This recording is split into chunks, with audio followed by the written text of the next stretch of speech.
They are the surprising Big Ten champion of 2013 who had a right to play in the BCS National Championship game. And if you've seen my video post before, that doesn't mean I don't believe that Auburn also had a right to vie for the championship as well. That's another subject. It's Michigan State football. We're combing through all the schedules here on Mark Rogers TV, trying to make it through all the Power 5 schedules for this fall, and we arrive at Michigan State. 13-1 Rose Bowl champions, upset winners of Ohio State in the Big Ten championship game. Let's look at the schedule, and there's one reason, and one reason only, that I love this Michigan State schedule. We want to see the power teams play the power teams, elite programs face off. That's the only way we can make a comparison between these leagues. So once the Big Ten starts playing each other, they're going to finish 500. The entire league's going to finish 500 because everybody wins that game. Everybody loses that particular game.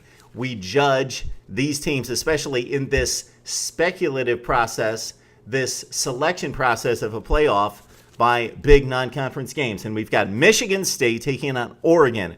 I believe it's a home-and-home series, but this year it's at Oregon in week 2. So we applaud Michigan State for scheduling that game. They will be a substantial underdog. Despite winning the Rose Bowl, despite 13-1, it's a perceived talent difference and speed difference between these two teams. We shall see how it plays out at Eugene, Oregon, because we've seen the Ducks overrated in the past.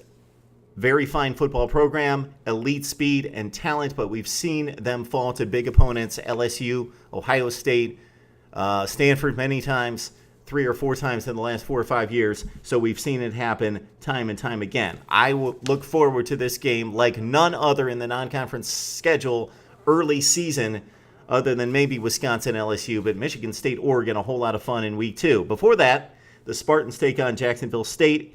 That's week 1, August 29th at home, before they go all the way cross country to play the Ducks. Okay, then it's Eastern Michigan and Wyoming. So I personally would love to see Power 5 conference teams, especially at this level, Michigan State, take on 2 Power 5 conference teams. They've got 4 non-conference games, and we're trying to compare teams and trying to select 4 for a college football playoff potentially. So how do you know which league's better if they're not out there playing the other leagues? They play Oregon, and I give them a pass because they're playing at Oregon. But at the same time, one other non-conference Power 5 game would be in order here out of 3 other games. So play North Carolina, or play Vanderbilt, or play a team that's 5th, 6th, 7th generally in their conference over the past few years. Like, I don't know, throw out anybody. Oregon State. Make it a 2-week trip out to Oregon. So anyway, for Michigan State, again, the huge game. Then other than that, lackluster with Jacksonville State, Eastern Michigan, and Wyoming. Excuse me, to Michigan State's credit or their defense, I believe that one of those open spots was going to Notre Dame because the Spartans and the Irish, that series has been interrupted, much like Michigan-Notre Dame. So Michigan State would normally schedule the one big opponent and then also have Notre Dame as well. So that would be very, very difficult, and we would commend that. We also know that Michigan State had a series scheduled with Alabama home and home. That was scheduled or interrupted, canceled by Alabama, not Michigan State. So Michigan State in line to play Alabama home and home. That would have been commendable as well. So it's Oregon, and it's not ideal. But again, I believe because of other scheduling situations that were canceled, i.e. Notre Dame and Alabama, Michigan State credited with playing Oregon here, no doubt. The other thing to look at when we look at the Big Ten, the ACC, and the SEC, we talk about this in every video post. Who do you play in the other division? So Michigan State's schedule is exactly like Ohio State's schedule in the Big Ten, playing the Eastern Division. But who did they play in the Western Division? Well, Michigan State's got a toughie right out of the gate playing Nebraska at home. They also play Purdue. So they've got the 2 out-of-division games out of the way in weeks 1 and 2 in the Big Ten. Nebraska at home, then they go to Purdue. So not that difficult. Nebraska should be decent this year, but possibly a step behind Wisconsin and possibly on par with Iowa, although I believe the Hawkeyes are going to be better than the Huskers this season. So decent game there with Nebraska, then the doormat of the Big Ten in Purdue. Then it's all the Eastern Division rivals. Indiana, Michigan, Ohio State, Maryland, Rutgers, and Penn State. So the difficult back-to-back with Michigan, Ohio State, that's at the end of October, early November, but they've got a bye week between the Wolverines and the Buckeyes, so nice job by the Michigan State Athletic Department there. Michigan, Ohio State split up by a bye week, October 25th and November 8th, those games.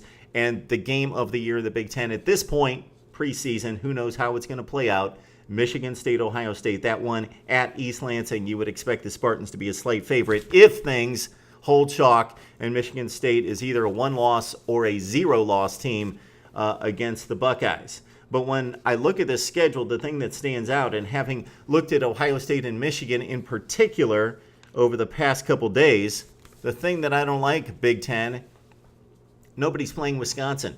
So you've got crossover games. You've got two for each team, two in the other division. And between Michigan State, Michigan, and Ohio State, nobody's playing Wisconsin, the clear-cut best preseason team in the other division. That doesn't make a whole lot of sense. If you want your teams to look good for a possible national playoff selection, you've got to play the best teams in the conference. Number one, I know it's a rotational basis, but it just doesn't seem to map out too well. And I know that the Big Ten is trying to make it difficult on Maryland and Rutgers, and they both play Wisconsin. They both play either Iowa or Nebraska. So the second best team possibly out of that division, most likely.